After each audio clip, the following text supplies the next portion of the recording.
Hi, everyone. So, today I would like to help people who are preparing for meniscus repair surgery and ACL torn ligament surgery. Okay. So, for the most part, a little background with me I'm very active. I like to work out, go to the gym, skate, ride bicycles, scooters, you name it. So I had an unfortunate accident where I fell off my scooter, and this is how I tore my ACL and my meniscus. So the alternatives were should I continue on the way I was, which was my ACL was torn and my meniscus was ripped. And so basically, my knee was protruding out. Um, if I laid flat, I could not flatten my leg completely. It would not go flat. So that was a result of the meniscus being torn. However, the ACL, they basically told me if I didn't do a lot of pivoting, so if I didn't really play a sport, that, I wouldn't really have to worry about it. So the ACL is the stability within the knee. So when you're running and jumping and playing sports and stuff like that, that's extremely important. Now, if that's not important to you, if you feel like at your age, you're not going to be doing stuff like that, then you just have to weigh out whether the surgery is going to be beneficial for you. So for me, I don't play any professional sports. I'm not in college playing any kind of professional sports.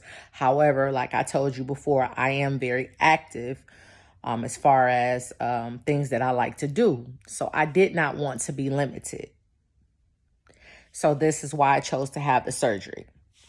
So that is what I did. And I did all this alone. So I really didn't have, anybody to help me with things. So that's why I want to help somebody that may be in the same situation as me.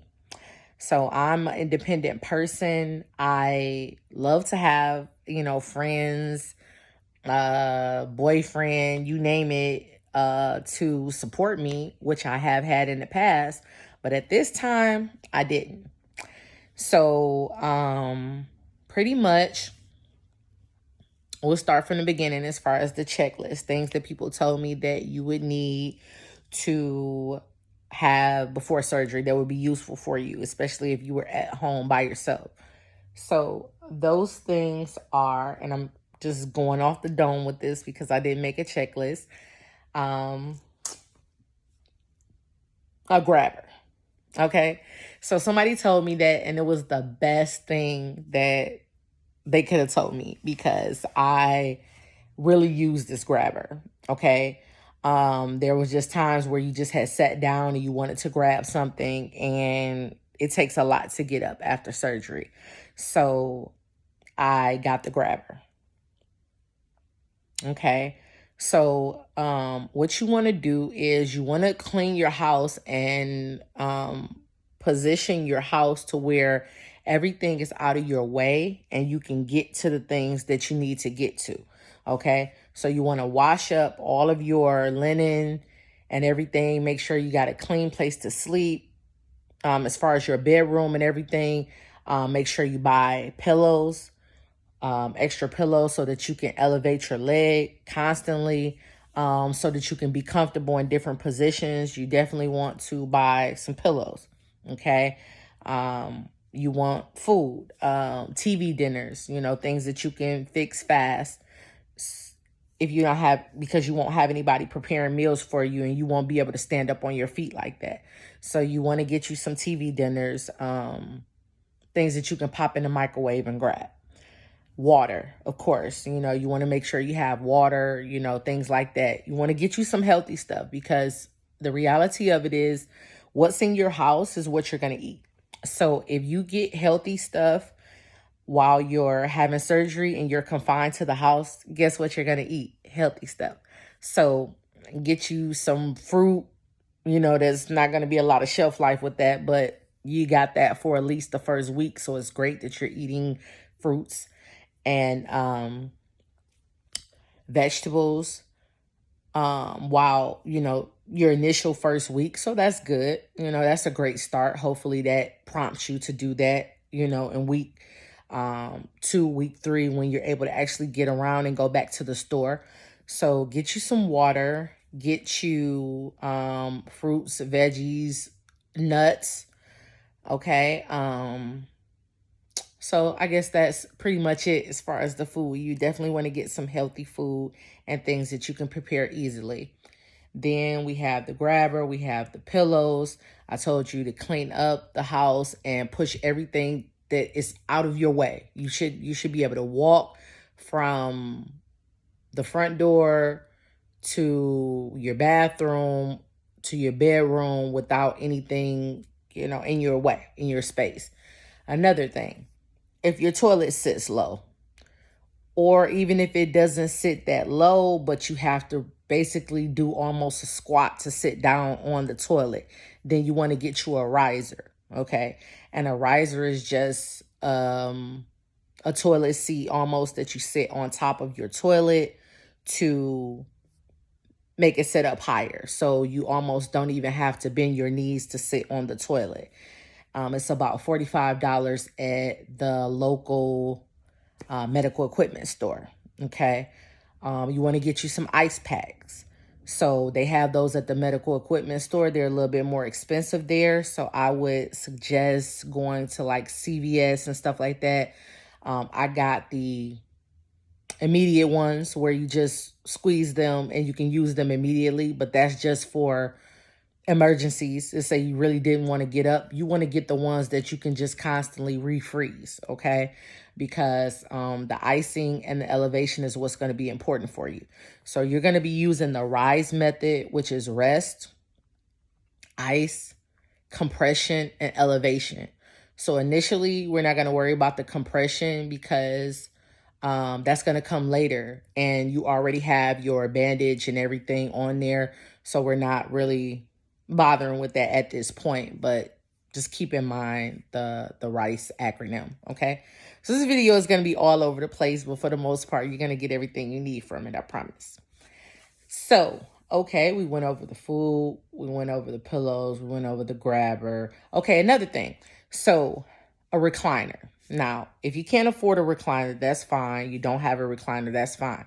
Now, if you can, I suggest that you go to your local furniture rental agency and rent a recliner, okay? It'll be very inexpensive for you to rent a recliner, okay? It could be 20 or 30 bucks a month for you to rent this recliner. Now, think, you've invested in this surgery. You're going to be down for, 3 or 4 weeks at first. So you want to get the most of your RICE, your rest, ice, compression, and elevation. And you want to get the most of your surgery, initially. So what you want to do is, if you have the recliner, then you can lay back initially, right from the very beginning. You don't have to really worry about going and getting in your bed and elevating your leg. You can elevate your leg right in the recliner, okay? And you can watch TV. You can put your drinks in the recliner. You can set your food up. What's another thing to get is a cooler. You can set that up right next to your recliner, and that way you can get to things really easily initially, because at first it's going to be hard. The first couple of weeks after you have surgery is what's going to be hard. So imagine if you have everything right there for you. So sleeping in your bed, of course, everybody wants to do that, right? But that's not going to be the best thing for you. It's like getting to your bed, getting out your bed, stuff like that. If you have the recliner, you can get in the recliner. You can lay back, and it's so comfortable that you can actually sleep in a recliner. So you don't have to worry about that. And then when it's time for you to get up for the day, you want to watch TV, which you're going to be doing a lot of because you're at home and you can't go anywhere. You can do that in the recliner. And at that time, you can actually be elevating your leg and icing your leg. Okay, so that's gonna bring your surgery results optimum. Okay, because you're really doing what you need to do the first week after surgery. Okay, so definitely get the recliner. Okay, now an exercise bike. That's another thing that you can get now. Okay, I'm not telling you to go and shell out thousands of dollars for an exercise bike, right? They have like a lot of garage sales and, Craigslist, Facebook, where people are selling like those old exercise bikes that like your grandma had or something like that. Okay. So they're selling those bikes for under $100, sometimes 20, 30, 40, something like that. I've never seen one for more than $100. So if you can get that, that'd be great, because in your rehabilitation, that bike's going to do wonders for you. Trust me. And so for that small investment, now you have exercise at home because you're going to be doing exercises. Okay. So, let me see. I hope I've covered the majority of things that you should have. Um, I told you to wash up everything. I told you to have everything close. I gave you the grabber. Of course, you're gonna get a brace. You know that, so you'll already have that. So all these are things that you should get initially that I think is extremely important and really helped me.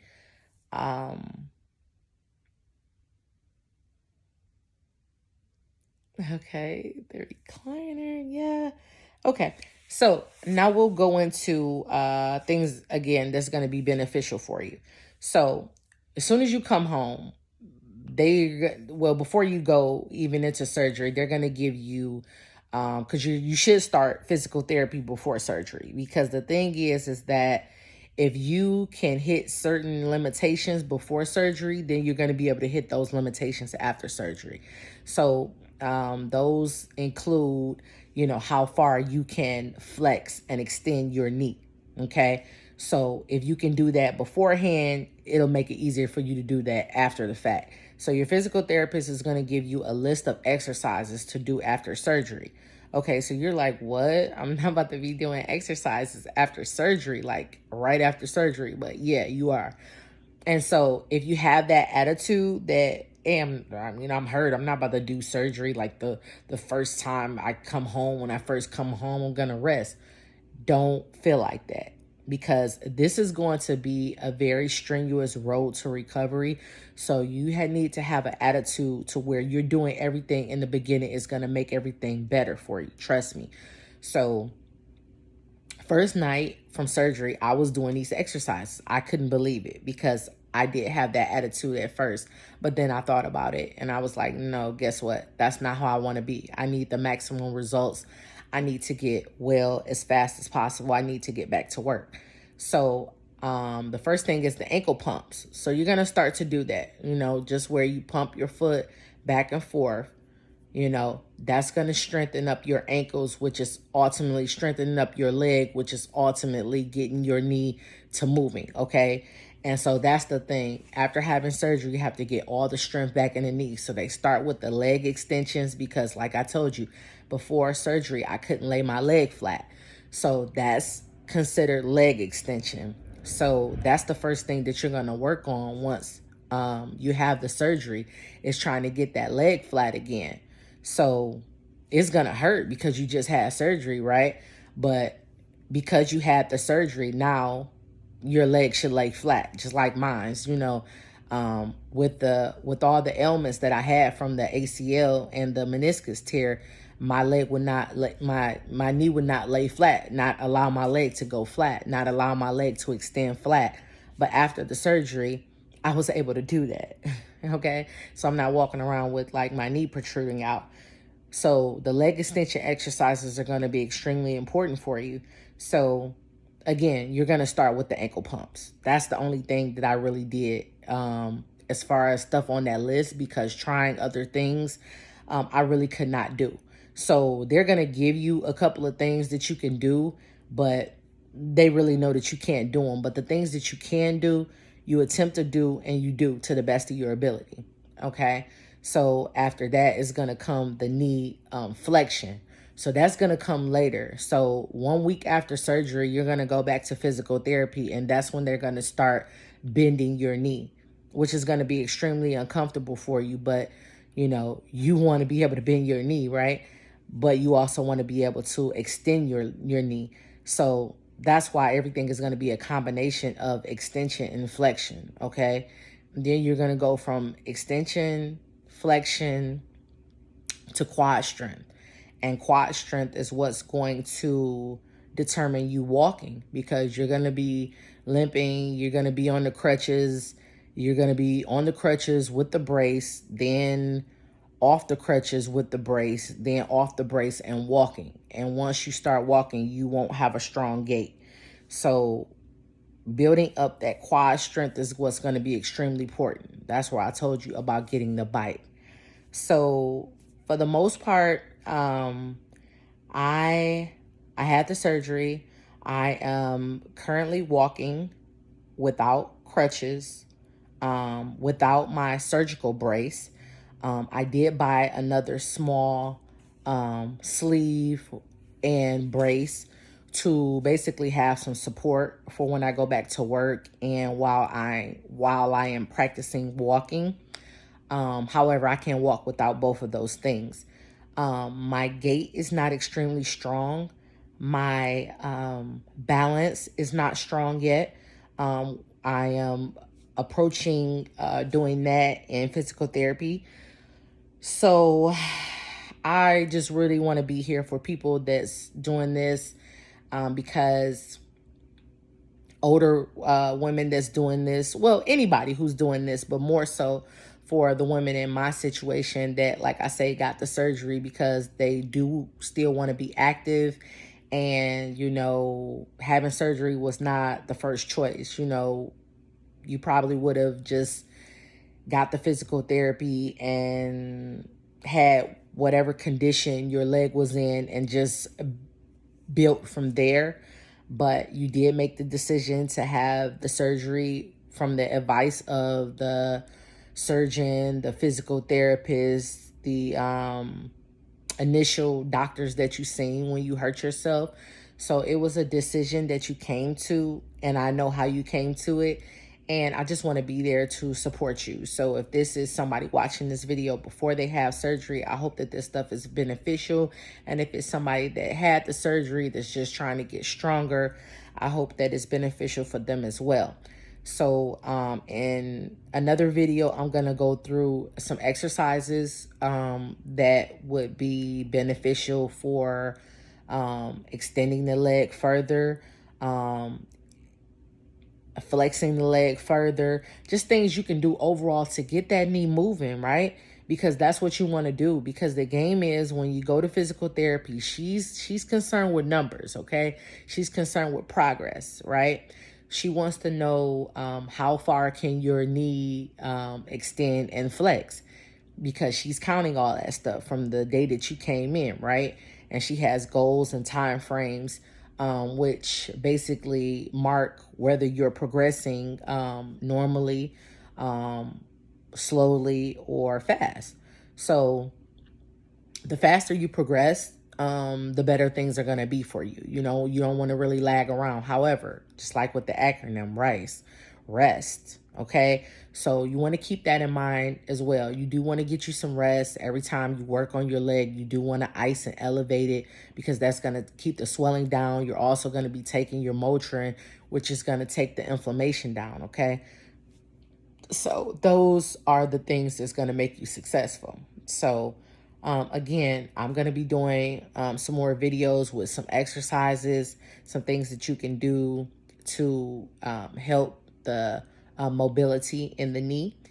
And if you have any questions for me, if you're contemplating the surgery or what have you, if you have any questions for me, feel free to drop me a line, and I will answer any questions that I can and be as helpful as I possibly can be.